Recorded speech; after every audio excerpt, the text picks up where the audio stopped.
Sup everybody, Dustin from My Freedom Smokes. Today I'm going to talk to you about the SIGELEI T150, a touchscreen box. Pretty innovative, pretty cool, got some cool features, got some annoying little setbacks, but all around a box that I appreciate and I've enjoyed for the past week or so as I've fiddled with it. Like I said, this is a touchscreen device, and like the name says, it goes up to 150 watts. It does have series batteries. I'm not sure if you can get a true 150. I haven't done the mathematics, but I think 150 works if you have dual 18650. I don't think a 200 watt box is a true 200 with 2 batteries, but I think the math is on this. We could put a correction in the description or something like that if that's true. But like I said, this is a touchscreen device where all the settings and the things you change on this device are done with a touch screen. There's no positive or negative or plus or minus, up or down, left, right buttons on the side. The only button you have on this device is actually the fire button, you know, on the side as usual with these. The touchscreen is really cool. I'd say it's 75% responsive, which is phenomenal with a device from China, like a touchscreen device from China. At such a low cost. You know, you'd really expect that to get this thing in and out of mode, you'd have to touch the screen 50 times, like some of those low-end Chinese tablets you can get for like 30, 40 bucks. People get for their kids online or whatever. This is a little bit more responsive. Sometimes I find myself hitting the space on the screen 2 or 3 times just because I can't find that magic pixel that activates it, and I also have these huge fingers, and when I go to touch the screen, it covers most of the screen. Biggest issue I have is actually just locking the device with a little lock. I had to hit it twice there, which is the normal, but I'm sure somebody with smaller hands than me will probably get it first try, second try. I've never really tapped it 10, 15 times or anything like that like I have with those annoying cheap Chinese tablets I keep talking about. Touchscreen is phenomenal. You might be thinking that, like, you know, this thing's gonna go off in your pocket, touchscreen, you can press against your leg.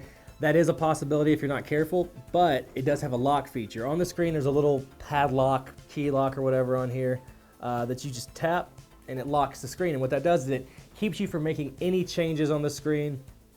While that lock feature is on, you can't change the wattage, bump into the settings or anything like that. All it will do is fire. The button on the side will still fire the device.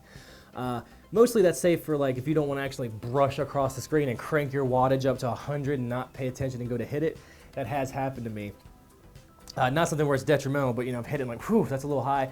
Most of the time it's actually because I've lowered it and you hit it and it's like a little wisp of vapor come out of your mouth and you're like, what the heck? And you look down and you're supposed to be running 55 watts and you're cranking out like 10. That's happened to me more often than cranking it up. Another thing that happens is if it's unlocked like that and you hold the device the wrong way and you bump it with your hands, it cranks up the wattage and or whatever. It's just little user errors you can make that the little lock feature does prevent. Saves you a lot of trouble, so make sure you dial in your favorite wattage, throw that lock on, you won't have any issues. Only negative I can say about that is the fact that the button still fires. I wish there was another button you could tap when it was in lock mode where you could lock the fire button and you could safely put this in your pocket without firing. Because if you lock the screen and you put it in your button and you get your shorts on or whatever, and it's in your front pocket and you sit down and it just starts firing, that's also happened. So those are the only negatives I have about this device. It's just a new touchscreen device and it's just not perfect, but it still works very well. I have it actually set for, you can go into the settings, I have it set for if I don't touch this device for 1 minute, it goes into this lock screen like this where it doesn't fire at all. But that's kind of inconvenient. I don't want to have to put on an automatic timer. It has like 1 minute, 2 minute, 5, 10, 15, 20, and then it has like unlimited where it'll never lock if you set it down. I put it on 1 minute just because, you know, constantly on the go or whatever. I'd rather just deal with the inconvenience of having to tap the button and have a ruined coil. Nothing worse than going out in public and expecting to run a bunch of errands and you got your trusty mod with you and then you burn up the coil because of some dumb user error and now you're stuck without a mod all day. That's kind of terrible. Thing's really accurate. The HUD interface or whatever is actually really nice. I like just the general layout of all the things. Everything's on there that you need to see. It tells you the temperature of the device, not just in temperature control mode. It tells you the internal temperature of just the entire device in general so you can tell whether or not it's overheating. Nifty little clock on the front so you can check out, see what time it is.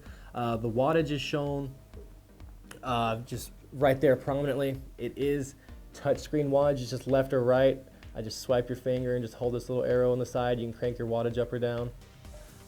settings, just tap the little settings button. You go into the settings and just change everything you want. You can set a puff limit, so if you know, if you've done all the math and set up everything and you know like, okay, I only want to take about 100 puffs of 6 milligram in a day. I'm trying to cut back. I don't like the way it feels. I want to get back down on my nicotine. You can set this up and pay attention to your puffs. It'll give you a little alert, lock you out until you turn it off or whatever, and say like, I acknowledge that I'm out of puffs, but I keep on wanting to puff. So that's convenient. I do like puff counters. I do like puff limiters, even though I don't use a puff limiter myself. I'm pretty disciplined and I can kind of keep up with it and track. But for more busy people who are just chain vapors who aren't paying attention, that's actually a useful feature. Language, you can put it in English or Chinese. I'm assuming it's Chinese. It looks like Chinese letter from China. So just a cool device in general. I'm glad to see some new touchscreen devices come out. There have been touchscreen devices in the past that have come out that have just been hot garbage, just the most garbage devices. And finally a device comes out that's actually worth a damn. It's fun to use, it's cool to use, it's a talking piece. I remember when I unboxed this thing and it was just like, oh cool, it's got a screen on it, but it's also touchscreen. I was actually showing people around the office, or around the shop. Calling an office is weird to me. Around the shop, and people were like, oh, that's pretty cool. And so just a little talking point, just show people gimmicky, whatever. Gimmicky things are cool, so you know, screw it, it works. I haven't dropped it, so I don't know. I usually drop everything, and so the one thing that we're terrified to drop, I don't know if it'll survive a drop, so I can't tell you on that, but doesn't feel like it's going to survive a 6-foot drop. So if I was vaping it and dropped it on the concrete, I don't know how it would handle it. But all in all, it's a pretty satisfactory device. Definitely meets my standards. I'd say high performance device, works very well, fires accurately, fires quickly, fires strongly. 7 out of 10, I'd say, if I gave it a rating. Touchscreen, which is a lot better than cheap Chinese touchscreens, which I definitely expected this thing to have. I expected to get this thing and to be touching the screen 15, 20 times, just trying to get it to open like I've tried to do some apps on those old tablet screens. You know, just not too bad. Not the best screen. It's not going to work like an iPhone or your S6s, S7s, your Samsung phones, whatever. High quality smartphone. I mean, but you don't expect it. This thing's, you know, under a bill. So what can you expect? It just works nice, looks cool, feels comfortable, convenient, neat. You want me to just keep going? Whatever, but it's just a nice device, and I definitely recommend you guys check it out if you're into that. If not, there's other cool devices with neat screens like Lava Box, any of the DNA 200s. You know, there's the Laissimo, which you could put custom backgrounds on there. I'm not sure, I don't believe you could put custom backgrounds on that, but another similar device of a similar price point. Just cool devices coming out right now, and it's just killing the game. So really excited to see what comes out, and I'm really excited to play with this thing some more. So definitely gonna use it for maybe the next week or so until I have to do another review. This has become my on-hand device. So hope you guys enjoy, hope you guys are excited about new things, because I get the feeling that things like this are gonna come out more and more often, and they don't just release the same things. They're gonna do little upgrades here and there. So I mean, just get excited for this stuff, you know. Phones, vaping, it's all ridiculous right now. So thanks for watching. Hope you guys enjoyed this. Check this thing out.